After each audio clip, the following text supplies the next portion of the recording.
Hey everybody, my name is Erica and today I'm going to be giving you a review for one of my new favorite books, The Midnight Lie by RUTKOSKI.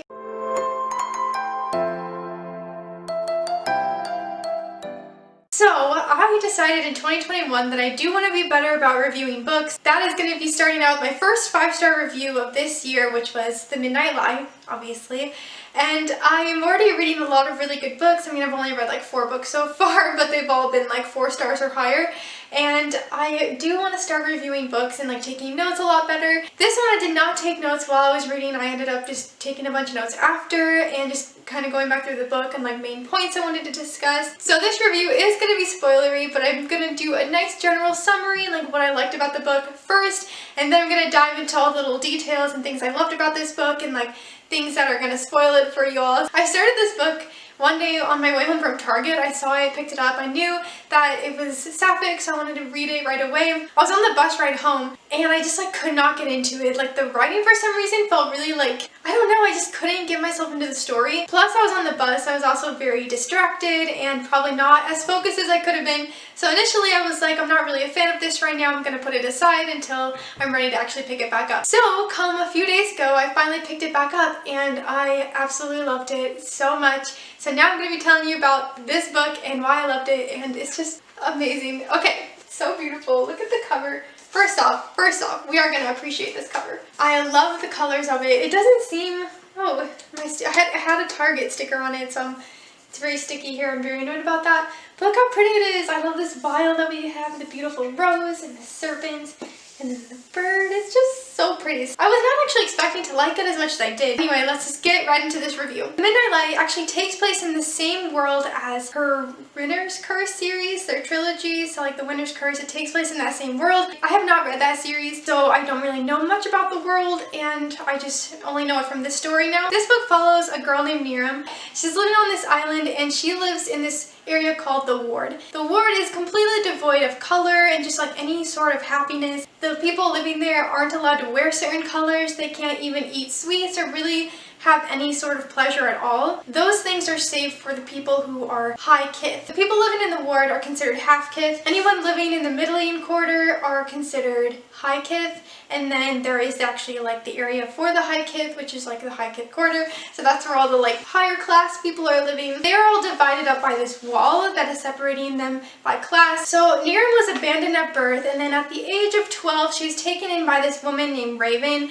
Raven currently owns this tavern that is in the Ward, and that is where Niram works. She helps bake and helps, you know, take care of everything there at the tavern and also lives there. At a young age, Raven taught Niram how to forge passports. Niram has this special ability that she can memorize things really well. She has a great memory. She also is able to kind of see things that have not ever really been seen before. Like she has memories of things you shouldn't have memories of, like being born and just things that other people would never be able to recall, and just it's a very special ability she has. She's not really sure how she got it and like what it means, but it really helps her forge these passports because she can like create these images and these photos by memory and give them to people who are trying to escape the Ward. Niram has grown up really not understanding what it means to be like loved and appreciated. Raven is pretty abusive, but she doesn't really see that. Niram is really just more appreciative of the home that she's been given and like the work and just everything Raven has given to her. Raven, I feel like, has kind of brainwashed the girls living there. She's currently living with 2 other girls. One of the girls tries to kind of see past Raven, but the others are just kind of caught up in this facade that Raven puts on for them. So in this high kith area, there is this bird called the Elysium. This bird is only for the high kith, and anyone trying to take it or anything would be put under arrest. If Niram caught and killed this bird, it would give her more like money and just like it would help her people out a lot better, and it would help Raven out. Niram is out trying to catch this bird one day, but ends up not being able to, and then the bird ends up coming to her later on. She's not sure what she wants to do with it. She doesn't know if she should keep it or kill it and just like use it for money. She ends up going and returning it because she knows that it would just be bad for her if she's caught with this bird. So she goes to try to return it and ends up getting put into prison. So while she's in prison, she encounters this person named Sid. Sid is not from the Ward, so Sid is really questioning everything that Niram has ever understood about the Ward. Niram has grown up not really questioning anything. They have this saying like it is what it is, or it is as it is, and that just kind of means that no matter what has happened, it's just how it's always been. She's never been given like a history as to why the people are separated like this or why the ward is set up like this. She has no idea. She's just been taught that that's how it is and she needs to accept it. Sid, on the other hand, is completely confused as to why Niram believes this and starts challenging Niram as to her views and what she truly believes and what she understands about her world. This then sets off an adventure for Niram as she starts to question everything around her, and she and Sid end up teaming up later on to try to figure out what is the ward and how it came to be and this magic that is currently brewing on this island. I absolutely loved this book. I thought the writing was very luscious and vivid, and the descriptions were so beautiful. I absolutely love the characters. Their dynamic together is just so wonderful. I really enjoyed the concept of it. Like I said, I never read anything that took place in this world before, but I really like that it takes place on this island. It revolves highly around like classism. I really like the visualizations we get for how the differences are between them. Like in the ward they can't wear certain colors, and just like eating sweets is a luxury. Just like the little things are so above for these poor people in the ward. I really liked Niram, but a lot of her innocence was kind of getting annoying. She doesn't really understand how negative Raven is towards her and how bad and like draining it is for her, and just it's a very abusive relationship, and we get a really good idea for why Niram is so caught up in it, and like that's just how things are. I mean, I think it gave a really good view for people who don't really understand like how mental abuse is seen. This book is completely immersive. I felt like everything about it I could visualize really well. I don't know, some books I have a hard time visualizing everything, but this one, like everything that was described, I could picture every scene perfectly. The characters felt so lifelike and true to me. You get this nice sense of imperfection and that not everything is as it seems. I really did like the relationships, like the distinction between like Raven and Niram and then Raven and the other girls, and kind of how you start to see that Raven's not the best person, but Niram still is so caught up in everything. Like I mentioned earlier, the writing of it felt a little like it was hard for me to immerse myself in it at first, just the way it was written, like the dialogue. Sometimes we don't actually get like quotes, we just get like her saying they said this and this is how I reacted, this is what I said. You get used to it really quickly and it just makes it more immersive, I feel like. And the storytelling is so well done, and I'm obsessed. Like everything about it, the visualizations and just the world and the concept is just very different to me. I don't know why, like the wall system reminded me a lot of like Avatar: The Last Airbender, where we have Ba Sing Se and they are divided up as to, you know, the wealthy and the poor, and that's like a lot what this reminded me of. And I really love Niram in this, and like her kind of discovering her sexuality and her preferences and the yearning in this book. Okay, I can't like go into too many details, but the yearning, the slow burn romance we get in this beautiful sapphic romance, I absolutely loved it. I need to go into more details in the spoilery section, but the romance in this was just so lovely. I mean, it was so honest and it was just very touching and heartwarming, but also just like passionate and just like I just love this book. I loved it so much. Okay, that is it. That's all I'm going to be saying for the non-spoilery section. So if you have not read this book and you want to read it, definitely check back later after you read it. Alright, now moving on to the spoilery section. So basically for my notes, I just kind of went back through the book and like detailed things that were happening and like my thoughts in those moments. So let's just get right into this spoilery section. Okay, the first part of this book basically opens up kind of us learning about the Elysium bird and like the relationship it has with the high kith versus the half kith. And then we get to meet Raven and Niram. So first we kind of start out when Niram first like moves into the ward. Oh, we have the other two girls she lives with, Mora and Annan, or Annan, I'm gonna say Annan. So we have Mora and Annan who live with Niram, and Mora already kind of is sketchy about Raven, but Annan and Niram are both kind of caught up in this like happy relationship with Raven. But the first thing that we kind of view with Raven is that she is harsh. She doesn't really want Niram ever questioning about life beyond the ward, and you have this like tiny moment in the beginning where Niram's like, well, why is this like this? And she's like, it doesn't matter, like this is just how it is, like get used to it. We just kind of really start to see the manipulation that Raven is forming within these girls and like the brainwashing sort of. And then we have this moment when Raven sits on this chair that is sitting on Niram's fingers, like it's in between, I think it said between her like index finger and her thumb, like that little part of skin, and she like puts the chair on it as like a punishment and like sits down on it. I was just like, what is happening in this moment? But that's like the first sign that we get that like Raven is not a good person. She's very manipulative and just kind of tries to get what she wants from these girls. So then we also, again, we go back with the like Elysium bird and like its importance in this story, which is like doesn't seem like it's that important, but like to Niram, it like kind of calls to her, like you know that there's like some magic in Niram as to why this bird is like longing for her. And so then we move on now to like the prison area, which is like when it gets super good. Like that's when we meet Sid. I actually, like, I read a summary for this book, and when I heard about Sid, so I had heard that this book had like a sapphic romance, like female romance, and then when I read about Sid, I was like, oh, that's a dude, like where is the sapphic romance in this story? And then when I found out in the jail, Sid is being very flirtatious with Niram and saying like, oh, I slept with this woman and like the husband found out and like I got punished for it and everything, and like Sid is super proud about this, and it's just like, okay, like Sid is this dude who's just like, you know, having fun, loving life. I kept questioning as to why they weren't like getting closer, like why like it's so obvious that they're covered in darkness. And then we have Niram who's cold and Sid like offers the jacket, and I'm like, okay, this is just another hetero relationship apparently. And then when Sid has like those contacts to like get them out, and we find out that Sid is actually a woman, I was like, oh my gosh, this is it.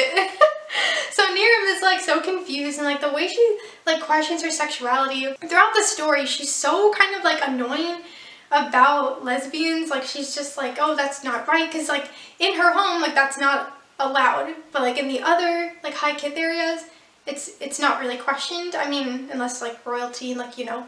But I don't know, I love the moment that Sid turned out to be a woman. I was like, psh, like this is it, this is gonna be great. But then it starts to make sense as to why Sid didn't want to like reveal too much, and like why she's like, oh, my name is just Sid, that's all it is. And like, I don't know, I just thought it was so cute, and like Niram and her, it was just precious. Oh, and then we also have the character of Aiden in this book, and Aiden, I was just so annoyed of him, and I hated Niram's relationship with him, because you know, like every moment she's just like, I'm just doing it because he can help me, and like, you know, he can get me places, and if I have to marry him, that's fine. And I was just not a fan. He was just very like pushy and arrogant, and just wasn't really that compassionate. Like he says all this stuff, but it just definitely didn't seem like a positive relationship, so I didn't really feel bad for him in this story. Okay, anyway, so after Niram returns home from being in prison, she goes and like Raven is like so mad at her. She thinks that she stole his coat. I was like taken aback. Like, I guess like more and more moments you start to realize that Raven is just like this horrible woman, and she takes the lantern and like smashes it on Niram's face, and Niram's just like, oh my gosh, I'm so sorry. Like the other girls are just like shocked. But Niram like feels bad, like she starts to put it on herself, like she's the one who did something wrong, even though she's like, oh, I didn't steal this coat, like it was given to me. It was just, I hated that. Like I hated that she had to defend herself so much and that Raven was so mean about it. But what was really great about this moment later is that Niram's kind of finally deciding, like after talking to Sid, she's like, I need to get out of here, I need to figure out what's beyond the wall. And then she decides to forge her own passport, and I was like, yes, Niram, just get out of there. After Niram finally forges her own passport, she gets to the middling area. So she goes to the night market, and she's looking for Sid, and she's like asking all of these people, and it's literally so cute. She's just like, do you know Sid? Like, I was kind of surprised she's like using her name so openly, I guess. Like, I don't know, like what if something bad was happening to Sid, or like what if Sid wasn't like known that way? I don't know, I guess I just wasn't like sure if it was the best idea. But then she runs into that boy who convinces her to like go talk to these high kith who are trying to buy these potions or these vials of this like stuff that'll make you dream certain things. In that moment I was just kind of like, okay, what's gonna happen? And when she like went over and these guys are like talking to her like she's not even a human, I was so disgusted. They're like, it's talking to us, what does it want? It thinks like we're, like it made it, and then they're like, oh, it made us drop our dream potion. Like, I was already annoyed at this moment, but then she's just kind of, Niram's like, okay, let me just talk to them, let me see if I can figure it out. And they're just like, it's like, they don't even know what's going on. They really think they're in a dream. So she's like, let me just take this to my advantage. So she's trying to convince them to like give her information. But then he like, one of the guys makes her cut herself. He thinks that she can make her do whatever she wants. So she's like, guess I gotta play along with it. And like, then he drinks her blood. I was like, what is happening here? This is some like vampire stuff. I don't really know what's going on. He's like drinking her blood, and then like, I guess he ends up just like freezing in place while the other one like goes off. But then at that moment, the boy, you find out, like lied to them and like just wanted to take the potions and steal. But the boy does end up helping anyway. So like, when she takes those vials, she takes the one that says like, dream of new. Then we get the dream sequence of her like seeing herself as a child and then like seeing that this god was murdered, but then there's like all this color around them that she's never seen before. So that was like, what's happening? So because of part of her like magic is like, you know, her memories, which I thought was really interesting. So she like saw herself as a child, which like stuff that actually never happened, but did it actually not happen? We don't know yet. But like the next day she's like woken up and she thinks that like Raven caught her sneaking out and like found her passport. Turns out that she lost Raven's passport. So like Raven is not happy. Of course we get the moment when she has to go back to Aiden. He's like, why are you here? Like he is so annoying. He's like, oh, this is all you wanted. Like how is it not obvious to him by this point that she literally doesn't love him and just is there for his like convenience? I don't really understand. Like he's just so brainwashed, I guess, too. So finally, when she comes back after finally getting Raven's passport, we get Sid. And Sid, well, she's not there, but she left her a note and she's like, oh, you're looking for me. And it's like, my heart just like melted. I was like, oh, they're gonna find each other again. Because I was like, what if Sid already left? Like, she's a traveler. Like, what is gonna happen? So then we get her and they're like breaking into this house and they're trying to find this book of the gods, and the couple like comes in and they have to like sneak out. It's so cute. I'm obsessed. I love their relationship. And like meanwhile, Niram is just like kind of confused about her feelings for Sid, and she's just like, I want to be with her all the time. It's like, oh, it's just so cute. I love the yearning in this. Okay, so after they like are there sneaking into this house and everything, they decide that they're going to team up and try to figure out like the history about the ward and like the magic that Sid is looking for. And then to make it easier, she ends up moving into the tavern and kind of tries to have Niram act as her maid so that they can like work together, which is just, I was just so all for it. The best moment in this whole thing was the undressing scene. It was so cute because Niram's all like struggling, like she is just panic, gay panic. That is Niram. That is Niram in this whole book, gay panic and yearning. But she's like undressing her and like her hair is dripping wet and like drips on Sid's back. It's just so cute and I couldn't stand it. I was like, can we just kiss already? I love that moment so much. The next day they're like out and about and like they run into Aiden, so disgusted by Sid, and I just like hated him. Like I hated him so much. And then there's that moment like he like says I love you and she says it back, and it just made me so mad because Sid is right there and like Niram is so delusional and she's like, Sid hates me, she doesn't actually like me, like I have to be with Aiden, blah blah blah. Like just communicate. These are some useless lesbians we have in this book who take 100 years to just communicate with each other about their feelings, and it's just so aggravating. But the yearning, I'm here for the yearning. So we go back and like Niram tries to show Sid where this paint chip was that she like tried to take off, and like it's not there anymore, which is like super mysterious. But Sid's like, I still believe you. Like, oh, she believed her even though she like, it's just so cute. Oh, okay, then the next part we have is like Mora finally telling Niram why she hates Raven, and she's like, you need to get out of here, like Raven is not good for you. And Niram is so frustrating in this. I could not stand her. She was like, why do you say that? Like Raven gave you a home, she loves us. Like no, she literally doesn't. Mora is like the only sane person around here. And Sid is too. Like Sid hates Raven. Sid hates everything about Raven and hates Niram's feelings for Raven. It's just like, why can't Niram see it? But I know it's just like mental abuse and just that she's just so caught up in everything that Raven's done for her. Terrible. But Mora, finally we get the revelation that her baby was taken or possibly killed by Raven, and it's like, oh, because then, okay, I never mentioned this. We have Helene and Niram, their relationship. So Helene was the girl in the orphanage that Niram kind of like liked, and that's like her first remembrance of like being close to a girl when she didn't think she was allowed to be. But then like Helene dies because Niram doesn't tell anyone that she's sick, and so because of that, Niram kept a piece of cloth from Helene's clothes. And so then we find out that Raven actually burned that cloth that she was keeping, and Niram's like, no, she probably just didn't think it was anything important. And like Mora's like, I literally watched her burn it. Like, come on, Niram, like, just get it together. That was just so annoying. She's like, no, you just don't understand. Like, Raven and I have a special relationship. And she's like, oh my gosh, support me. Like, I was just so annoyed at that part. But again, you kind of have to understand. So in that moment, Anin, she comes in and she's like, oh, hey, Sid's leaving and like doesn't want to see you. And I'm like, oh gosh. But Niram's like, screw it, I'm just gonna go in, I'm gonna go see her. And then they kind of make a resolution, and Niram's like, you have to help me, like, you know, she reveals her magic, and like Sid has written a letter in a different language, and Niram like shows that she can memorize it really quickly, and Sid's like, you're reading it wrong, but whatever.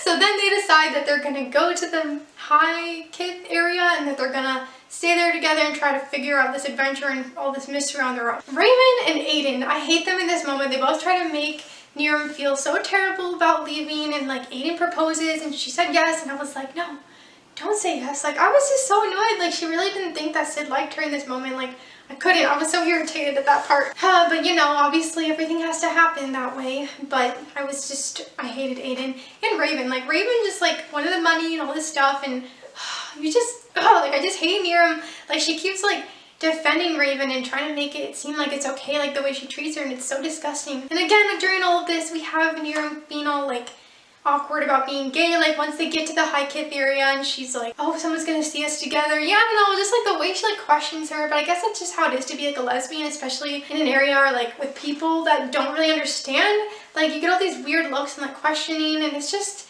like, that's just the struggle of being gay. Is like, people don't really understand how they say things, and like, this is just gonna be a side tangent. Like, people make you feel so like guilty sometimes for being who you are. Like, I've definitely gone, it's like, oh, my faith would never allow it. Like, yeah, I'm literally Catholic too, and like, you're making me feel bad for like who I am because you would never do, you know, I don't know if I'm explaining it right, but it's just, Niram was just kind of aggravating me in these moments because she just kept like questioning Sid and like her gayness, and it's like, ugh, that was very frustrating for somebody who just recently came out to the world. Anyway, moving on. Oh, so when they're in this high kith area, they go to this like fortune telling tree, which I was just kind of confused about for a hot minute, but she gets this fortune that says like you will lose her, and I was hoping it meant like Raven, but I mean, also you don't know if it means Raven or Sid in that moment. I was like, it probably means both, but probably, I don't know, it was just, you know, you didn't really know what was gonna happen. Then they get to this house, and it's like everything Niram's ever dreamed of, and I just like, I don't know, it was just so cool to me that like Sid got to live in this awesome life, but like Niram is just kind of overwhelmed by it all. But I really like the scene with like the coffee scene. Like, the next morning they're at this house, and she like doesn't know what to think of coffee. Like, she doesn't really like it, but then she like ruins Sid's coffee, and then she like throws it out, and Niram's like, oh my gosh, like you just wasted it, and it's like, Sid's like, you're right.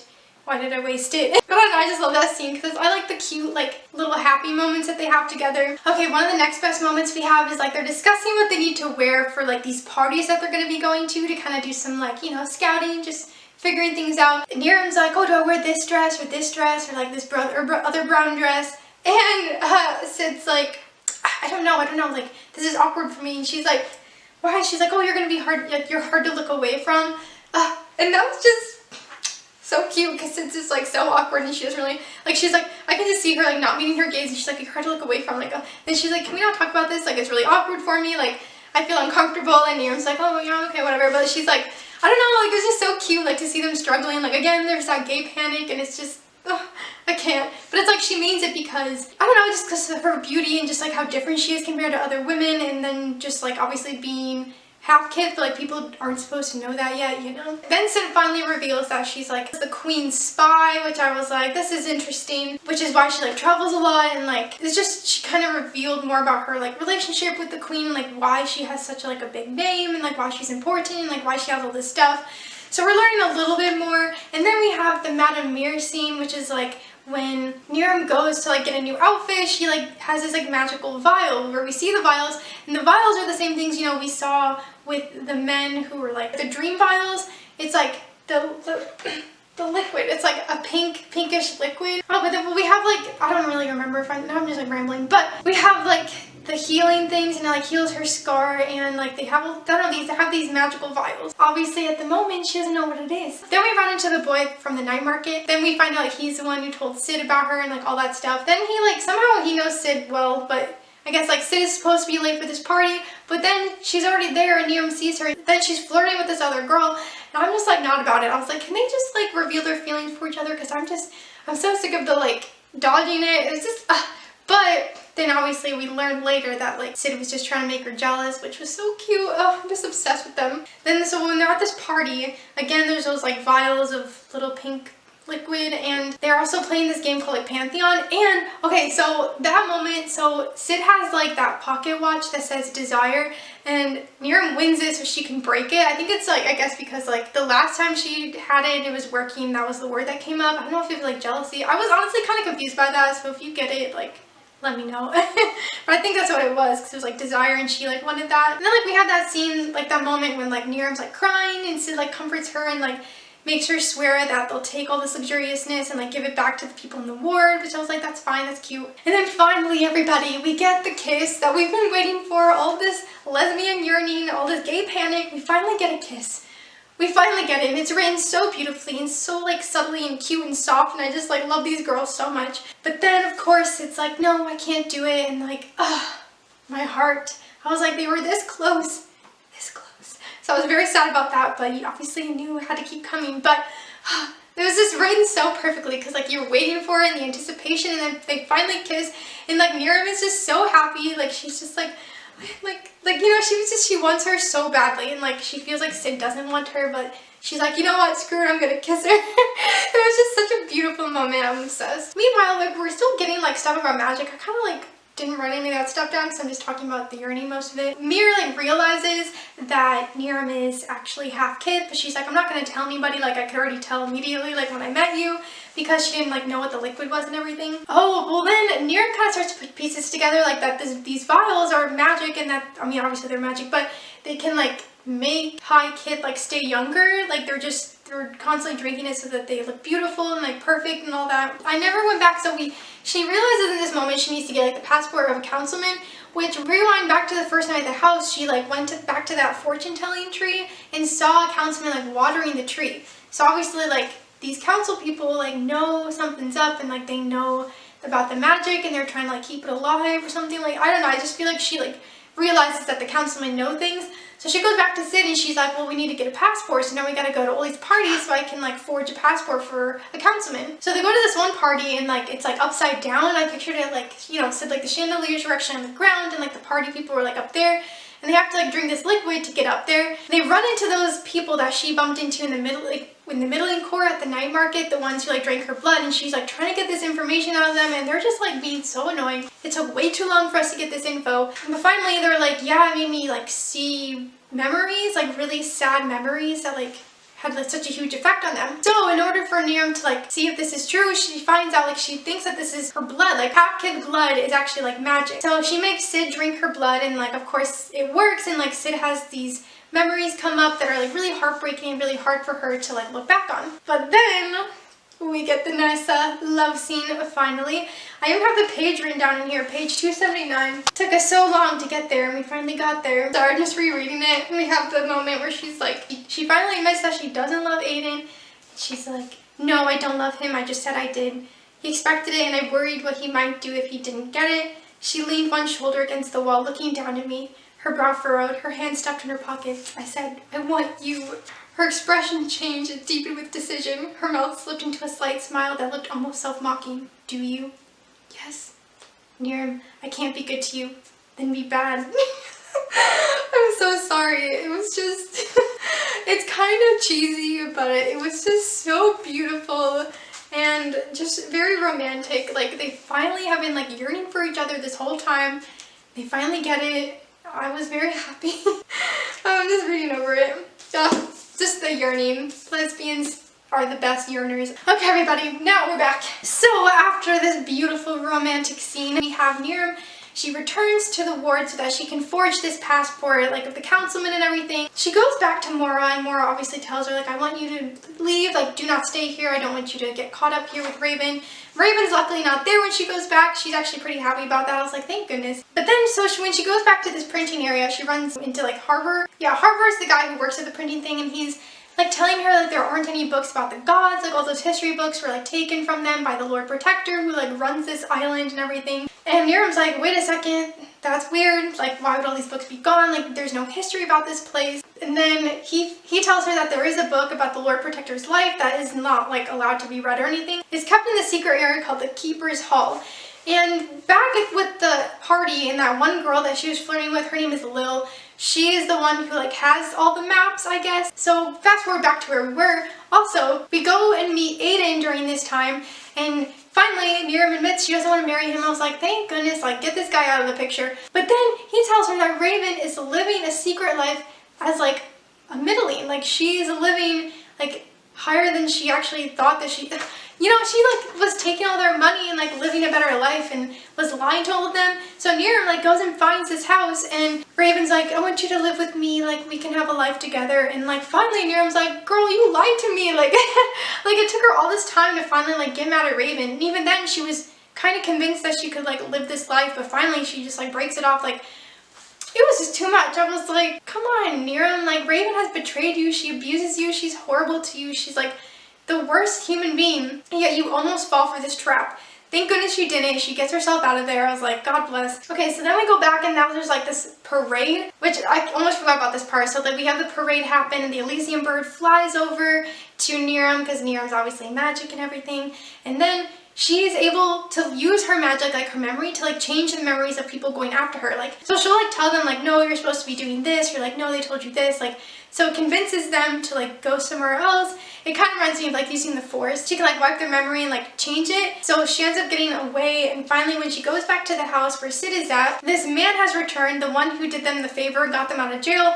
He has returned to take her back to where she's supposed to be, which we find out then that she is actually a princess. Yeah, she's the, you know, the queen's daughter. She's a princess. So Niram and Sid like obviously have to work this out. But Niram is just like heartbroken. She hates that like Sid lied to her so much about it. And then Sid's like, come with me. But Niram knows that if she goes, she's like leaving her people behind. And like what they were set out to do at the beginning was to figure out the history of the ward and like the magic that's there. She wants to find out what's up with her and like her magic and everything, so she lets it go, and I was just so heartbroken about it. But next we have the part where Niram goes to Lil and gets the map. So she like breaks into the keeper's hall, like using her magic to convince these guards to like go away and like leave her alone and go do other things, until the end she's like reading about all the gods and like how they came to exist and like the ward and everything. And then the Lord Protector shows up. She tries using her magic against him, and it doesn't work. I knew it wasn't going to work, but I was like having hope, because you couldn't get out of it that easily. Anyway, we find out all this stuff about the gods, and that Niram is actually a god. So like all the half-kids actually have god blood in them, and like they're all magic, and it's so messed up. Because then the Lord Protector says that he will like leave them alone. Like if he can be released, she has to sacrifice her like emotions, like her feelings, so that he can be released from this life. She does it. I was like devastated. I was like, what's gonna happen when Sid comes back and you have no feelings? She thinks it's better because she's faced all this heartbreak, you know, losing Raven and like losing Sid now. I was just so sad, and I was like, couldn't believe how it ended, and I really need the second book. And like we get this last like scene of her just not having any feelings for anybody, and like magic is kind of starting to come back, and people are starting to realize like their blood is like they have this ability and like all this stuff, and it was just very heartbreaking to me. I mean, I know hopefully she'll get her emotions back, but obviously I don't know how she's gonna get them back. Like hopefully Sid is gonna be there in the second book. But anyway, thank you for listening to me ramble about this book. I loved it. I loved it so much. I'm so sad about the ending. I'm shocked about it, and just, I don't know where it's gonna go. But that is it. That is all I have for you today. If you liked this video, be sure to give it a nice little thumbs up. If you want to keep following me on this booktube journey, please subscribe to my channel. You can follow me on Twitter and Instagram at ErikaAGobble. Thank you all so much for watching. I'll see you soon with another video. Bye!